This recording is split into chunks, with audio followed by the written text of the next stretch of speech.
to our tiny tradition interview on Sunday. Thank you so much. So quick. We said that, I think, the last time, and I watched our old videos. And okay, we cannot say it again, but we just did. We just did, and it's real, isn't it? I know. I mean, it feels like yesterday good to be back, again. Though. Good to be back. It's really good, and especially because I have to tell you in person now, last year was amazing. It was so full. It was crowded. I had to stand in line. I did not get in for one panel. And those are the days I remembered, and they're back. That's my gut feeling, at least. I hope so. I hope so too. It's amazing. Thank you. We have to talk. I was stalking you a little bit, to be honest. Oh, really? Yeah. Okay. And you had a lot of talks about leadership within the last year. That's true, yeah. So that's why I want to hear from you as a CEO. You started in 2023, so in September, as the CEO of the festival. From there to now, what have you learned about leadership when it comes to the festival, and what kind of leader does this festival need? Love that question. Look, I think the thing about taking on a heritage brand or a legacy brand like Cannes Lions, which has been running for 73 years now, is there are things about its values which need protecting at all costs. But at the same time, as you know, the festival reflects an entire industry, an ecosystem, which is changing rapidly all the time. So I think for my team and for me as leader, it's about balancing, honoring the past, protecting the things that matter, that still stand to this day, but at the same time, embracing the future. Really having a culture of innovation, but not changing things for the sake of changing things. We like to evolve sensibly, cautiously, but boldly. It's important that we do all of those things simultaneously.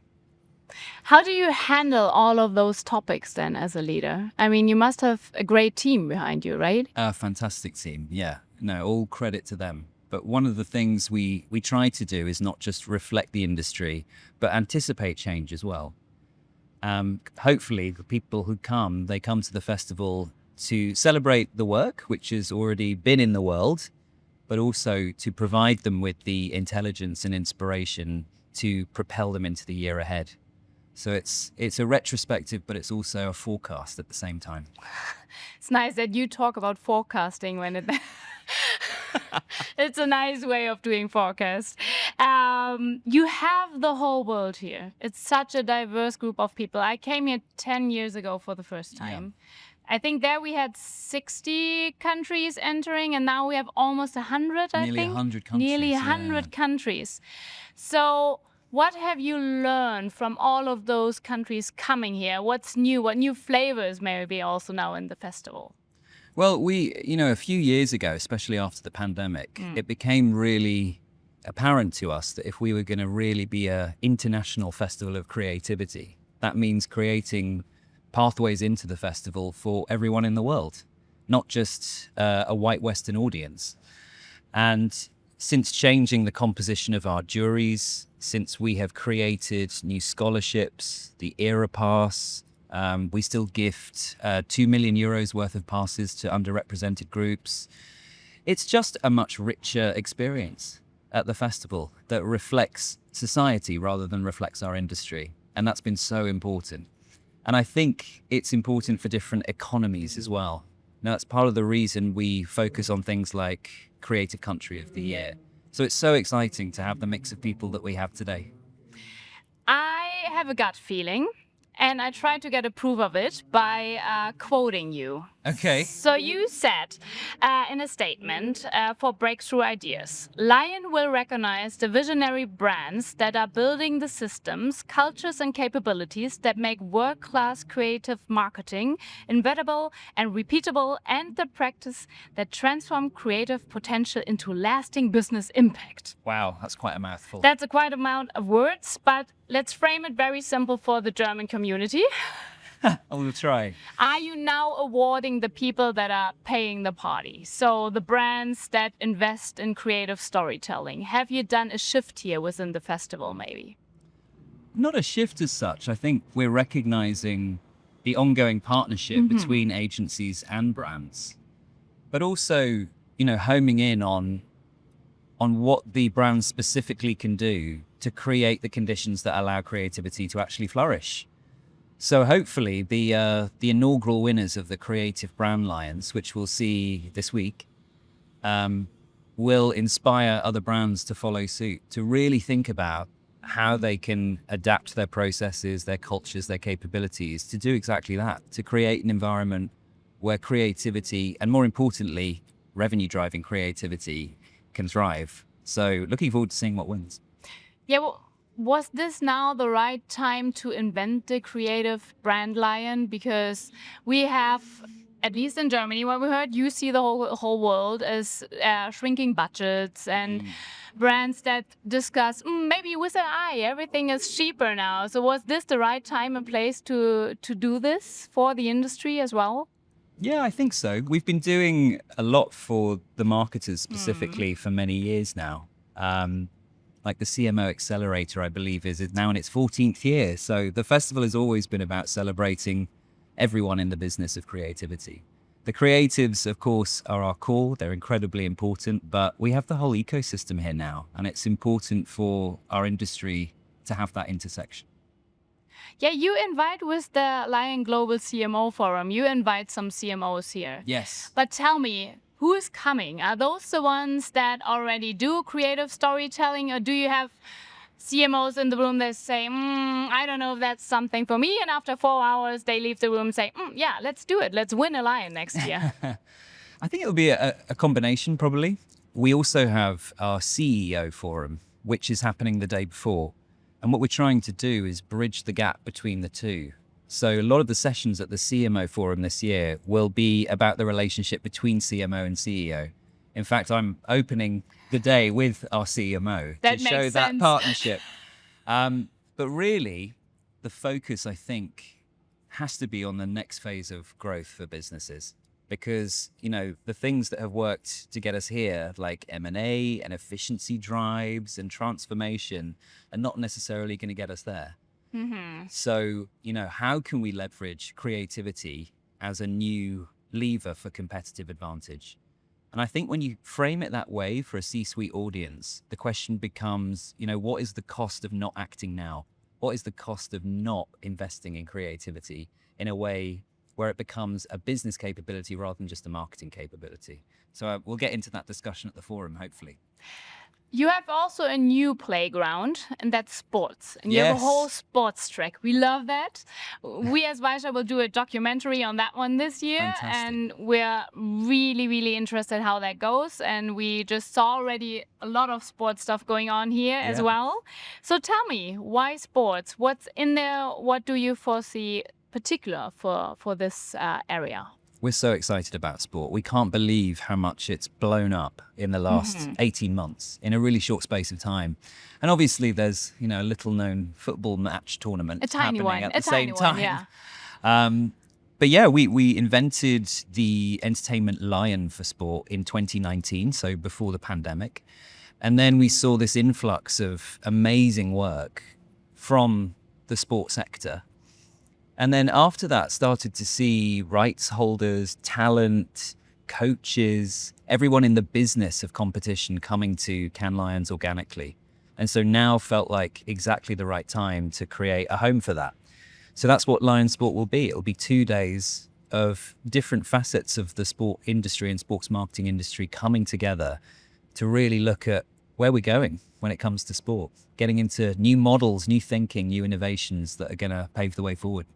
I think the nicest innovation I heard so far from the documentary we are doing is that a lot of people working in this area, they talk about human first, the fan and the centric, love, that it's a lot about love and emotion. So this is a powerful tool that you already have there. And if you go into the culture as a brand, I have a gut feeling of there will be a lot of great work already this year, maybe next year even more. What's your gut feeling? I think so. People, in the current climate, with the rise of technology, everything that's happening in AI, and the individualistic culture that we're seeing with humans, experiences like this, experiences like the World Cup, become really meaningful and really important. So I think you're right. All of that fandom, all of that membership to something, that feeling of belonging, we'll start to see that more and more in the experiences that hopefully go on to win Lions. You were just talking about AI, and we both are not huge fans about talking about the past, but let's do it quickly. Let's rip the Band-Aid off. There was something tiny happening last year directly yes. after the festival. You had to disqualify some work. Let's just go. What have you learned as a festival, and maybe also you as a CEO from that situation? Look, I think the most important thing is to not shy away from something like that. You know, we really decided very early on that we would step up, own it, and not just put a Band-Aid on it. You know, we've created some significant changes to our processes, our new integrity standards, and it became a bit of a reset moment for the festival, for, you know, the next chapter of how we recognize the benchmark. So I think it was necessary. It's been painful at times, if I'm honest, introducing all of these new things. But it's for the good of the brand if we want the benchmark to be meaningful and enduring, and we need it to be. Have some CEOs then called you and said, do I really now have to call the other CMO and have him sign a paper? Do I really have to do that, Simon? Do you know what? I think a lot of people have really lent in and welcomed it. I think some people have been a bit surprised that we've wanted something to be signed off at such a high level. But as I said, I think it's necessary, and it's a moment of learning for all of us, and it's the way we're going to have to do things going forward. I love it. Let's go over to Creative Country of the Year. Yes. Last year, for the first time this year, we're just sitting in the Creative Country of the Year. Our host country, indeed. Host country.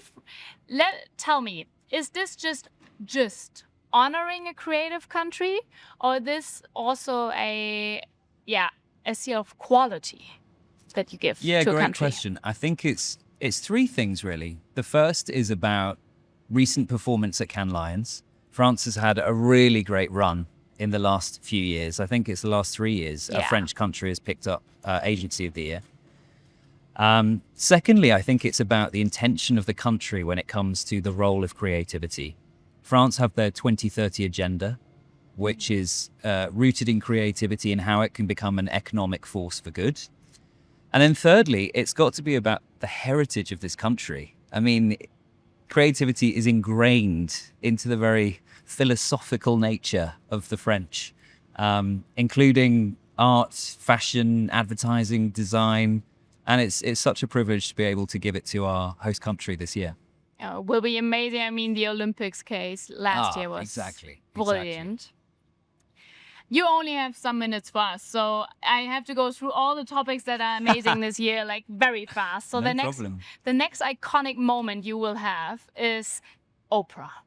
She's now finally here. Finally here. Tell us a little bit about it. It's only taken us 15 years. Yeah, tell us a little bit, tiny bit about the story behind it. Oh, we're so excited.